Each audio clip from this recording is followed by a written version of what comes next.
have a problem with views on your YouTube channel? If you're just not getting the views you think you should, I may have the answer. Because I've been doing it wrong for a while too. And we all have to learn together to make our channels better. So if this is your problem, stick around. I have some great tips and some examples of what I've done wrong on YouTube.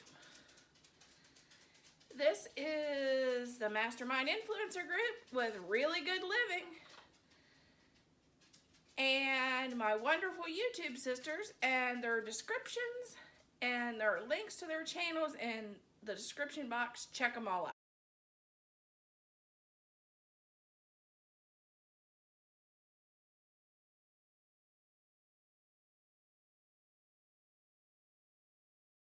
Number one, no fancy text, no script, no scrolly letters that look so pretty that we love on our websites and in a fancy letter.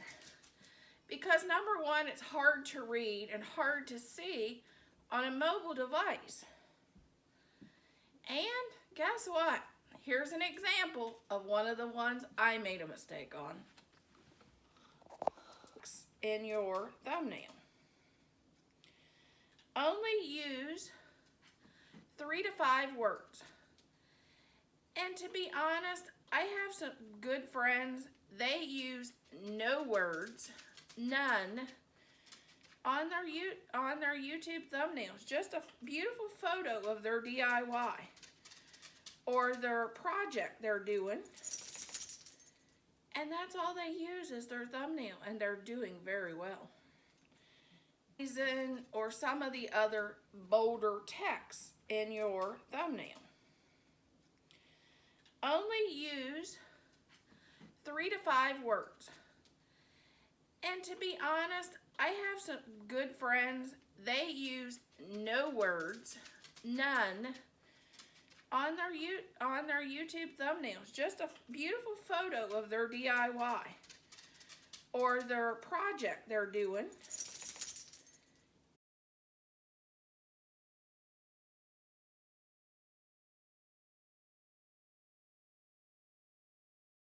A good quality photograph, whether that's of yourself, your project, whatever, that has adequate lighting and is not dark and blurry. Which I failed at that on the next thumbnail. As you can see, it's both dark and blurry, and you can't really tell what it is. So that's one thing. You have to learn how to make good quality photographs for the thumbnail. And we know that normally those thumbnails are an afterthought. Don't make them an afterthought, because your thumbnails is your first impression on YouTube to what the future subscribers see. A lot of them comes from YouTube search, and they don't see your banner. They see your thumbnails first. So make them more important than an afterthought. Oh, I forgot, we have to take a thumbnail, or go, I didn't take a thumbnail. I'll have to go back in the video and find one. Or even worse, I'll just use a stock photo that relates not even to your video. So work on making a really good photograph.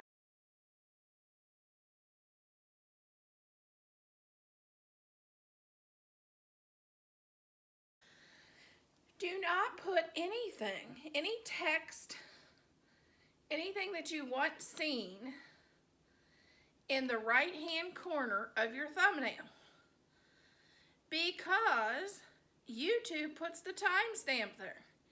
And if you put your text there, they will not show your video out as much as if you didn't have it there. And because it messes with the algorithm, and they just don't show the video as well. So make sure when you're doing a thumbnail that all your important things isn't on the right hand side, but on the left. So if you're doing text, make sure the text is on the left hand side. And make sure there's maybe a background or something not as important over on the right hand side. Your main focus needs to be on the left because of that timestamp. And we don't want anything that would mess with not getting more views. And I will show you an example of me doing just that. I didn't know this until I watched a video from a fellow YouTuber from Ohio. Their name is What the Hales. They do storage units, and they got 500,000 views. And they went over, George and Jeremy went over how to get more views on your channel. So, and they taught me that, and I thought I'd share it with you.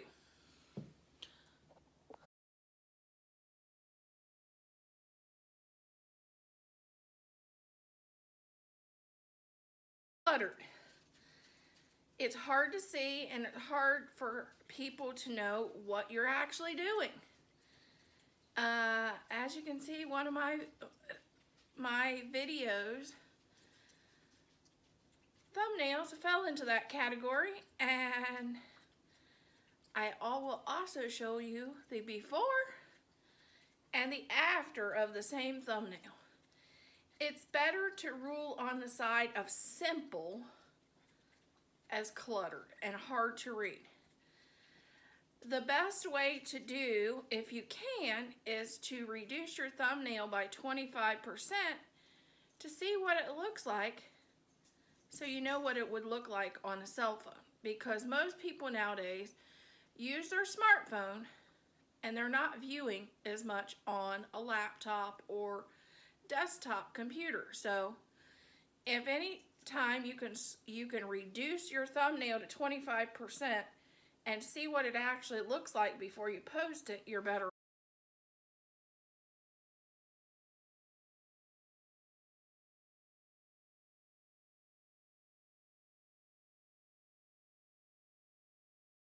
Bandit decided to join me on this part of the video.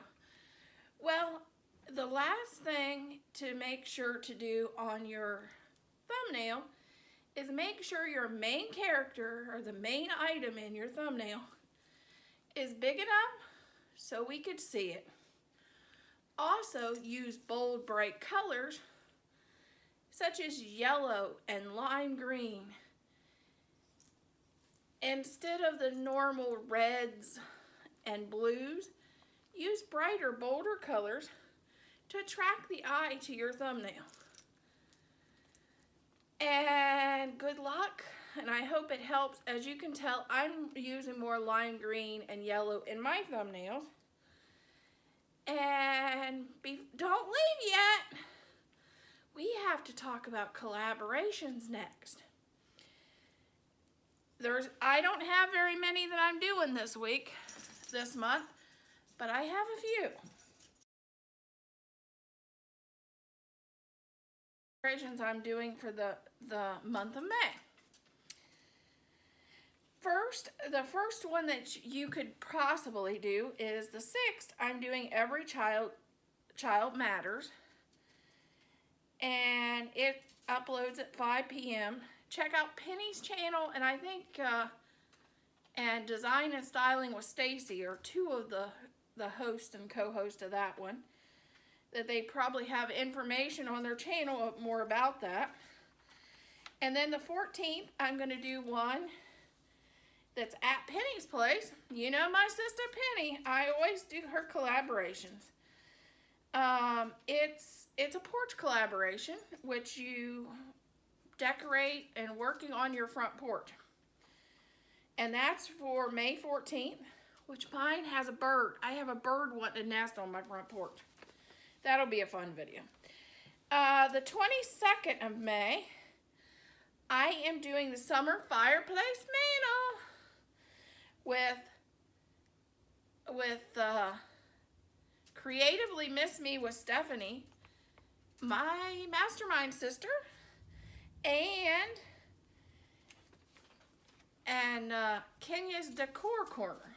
So those all should be fun.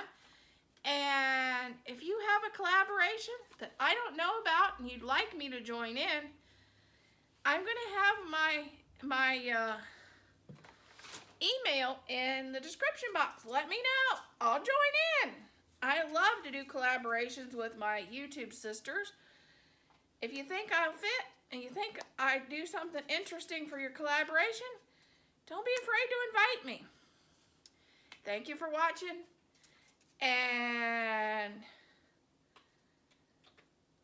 if you think this information is helpful, the first Sunday of every month, we do our mastermind. And please subscribe and like the video. It helps my algorithm.